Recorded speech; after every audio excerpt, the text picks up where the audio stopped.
gang. Check it out. All around auto care.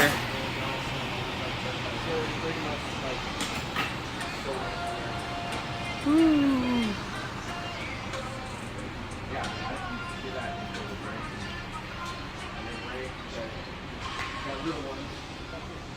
Switching out control arms, ball joints. Check it. I'll show you. Over here, we're working on right now. We're gonna be going up in here, going up flow.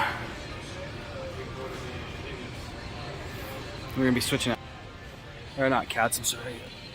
Go ahead, buddy. O2 sensors, brakes, pads, rotors, all kinds of stuff this go around. So we'll be doing the injectors. If we can get the harness to the fuel pump, we're gonna do the fuel pump as well, but I don't know if we're gonna be able to get that done in time. So just give her a good look over while she's in the air, see what we can do.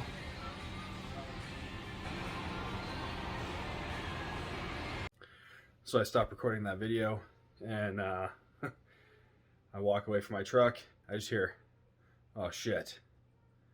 I just snap around. I'm like, what? He's like, come here. I walk over. Mind you, we've been messing with the front of the truck. And he had walked over to the back. And, well,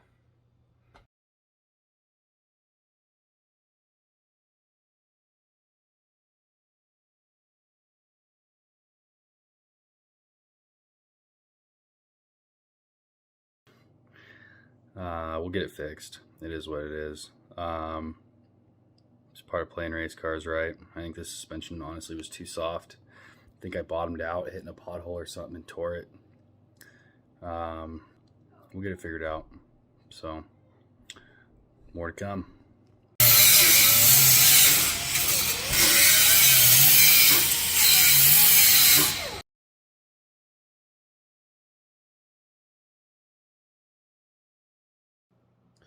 So that pissed me off. I was like, come on, man.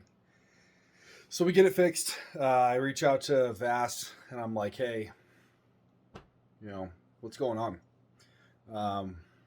Why did it bust like that? Especially because I reached out to, or one of my buddies was going back and forth with me. I'm like, dude, I blew out my shock mount. He's like, I did the same thing. Same side, driver side. And I was like, man, you gotta be kidding me. So I'm talking to my buddy Dakota Harold. I'm sure some of you guys follow him. Before Paul Neal was really getting into the whole thing, he and I were kind of messing with suspension back and forth. And he went with a Viking D208 in the stock position, the stock shock mount. And I did the bolt-on kit, and it came with a D210 shock. Which has a longer shock body. The D208 is a shorter shock body. So Dakota never had an issue. So for any of you guys looking to drop your truck, honestly, man, I'd probably look at doing what Dakota did. Otherwise, with me, you got to do some sort of like something to give yourself some additional leeway, additional clearance for that rear shock. But that's just the crew cab guys. Single cab guys don't run into that issue.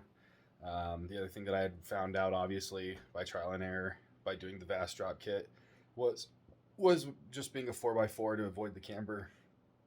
Got to do the upper control arms. So obviously that came late. But outside of that, I was super happy, super pleased. So be ready for the next episode, guys. Next episode, we're actually going out to the meets. I finally got the truck fixed. We're able to get out, go see some cars. Meet some cool people, meet some good friends that I wind up running around with, and I think things really start to kind of pick up from there, just because we kind of, you know, start meeting some really cool cars out in Mexico, out in the lanes of Mexico. So until next time, like, sub, let me know if you guys got any questions. I'd be more than happy to answer them for you. Got a catch can back here. Be doing a video on that for the Whipple guys, along with a couple of other things along the way.